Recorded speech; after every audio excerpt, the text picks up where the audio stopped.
Hello, everybody, and welcome back to Lifesize Live, the live web show that we produce each week right here through the Lifesize studio.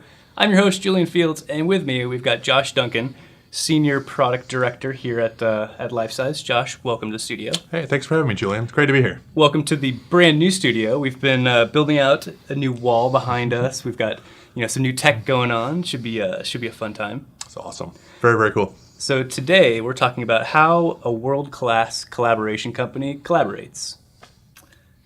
Should be something we could talk about. Definitely know a few things on this topic. So, what do you think the odds are that folks tuning in from home have better communication or better collaboration as one of their strategic directives of this year? Definitely a high one. If you think about it just at the high level, when you have good collaboration, good communication, you have better results.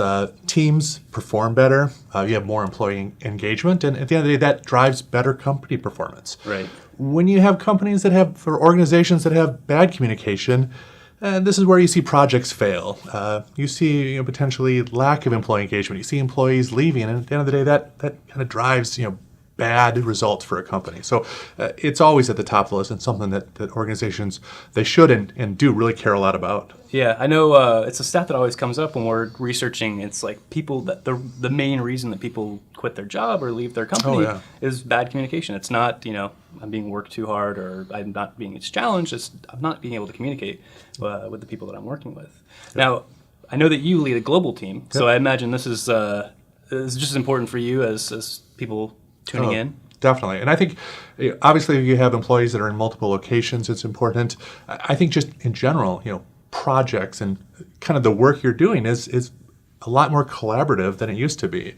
I'm sure you've seen the stats. I know this is something that we pay close attention to, that in an average day, people are now spending more time in meetings than any other topic. Yeah. And I think there's a lot of reasons for this.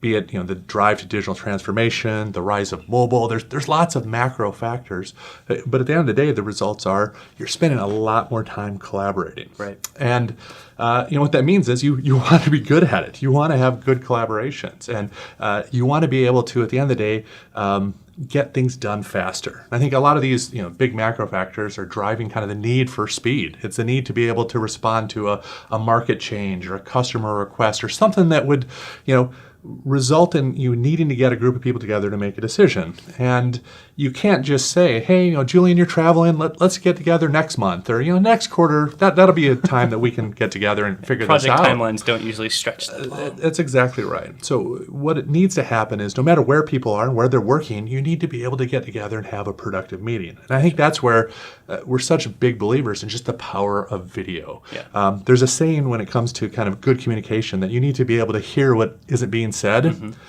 If we're on a video call and I'm talking to you, Julian, and I see that maybe you're lost or maybe I've confused you, well, I can make an adjustment. I can see that we're all in agreement. Well, maybe I cut this meeting short and we get on to the next thing. Or I see I made you mad. I can course correct and I can fix things on the spot. And that's where we really see if you're doing collaboration right and you're really trying to get results. Video is such an important tool to kind of help in this process. Right. Yeah, I guess that's a good point. I mean, we always talk about, global companies needing video conferencing to connect their workforces, but it's not just global companies. I mean, people work from home, they work from wherever. They still need to be able to connect and collaborate in that same face-to-face way. Work waits for no one at the end of the day, and that's exactly right. I think with the technology you now have, there's an expectation that, hey, you need to be at home because you have someone coming to check something at your house. Well, we still need you to be productive, and that's where being able to have a tool set that allows you to still be part of that discussion, part of that debate with the team it's so important. So how about you? Where do you work when you need to get work done? So this year's been kind of a crazy start for me. I've had to do a lot of traveling. I've been in Amsterdam. I've been in California. I've even done a trip to Wisconsin to visit some family, and so during this, of course, you're doing things like email and chat and ways to kind of keep projects moving and have quick touch points. But it's also been great. Again, this is one of the benefits of being here at Lifesize is we have access to a great collaboration platform, a great video platform. And I've been able to join my team. And when we've had discussions and debates and kind of working through complex issues, I've been able to be there even if I wasn't in the room with them because I'm on video and I'm joining and able to kind of still get work done no matter where I've been or I'm at. Yeah, I think that's a good segue to kind of talking about obviously we are a world-class collaboration company, and I think above and beyond anybody else, we're probably a pretty good use case for how to use video technology and how to improve those communications. Maybe you want to, run down kind of how we do it here at Lifesize. Yeah.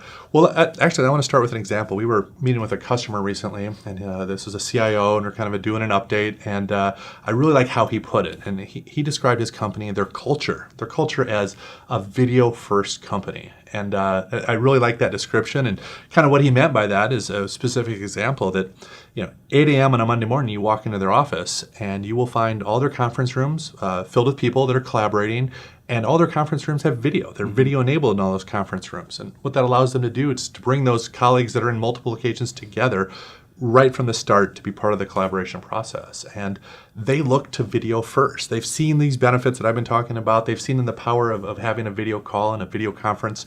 And they don't want to go to an audio call and just try to do this over the phone first and hope that works. And then video if it's really important. They've got to that point where everyone, if I know that even if I just want to call Julian to have a discussion and maybe kind of work through some issues, they want to do that over the video. They've gotten that point where people expect video to always be available, always be an option, have everybody enabled.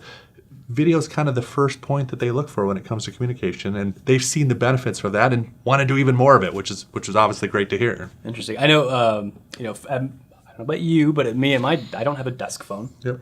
I have my app, and I'm able to call anybody through that. Or we've got huddle rooms is kind of the big emerging trend is we've got conference rooms and we've got huddle rooms, and they're always kind of available if you need to pull together a small team and jump on a video call.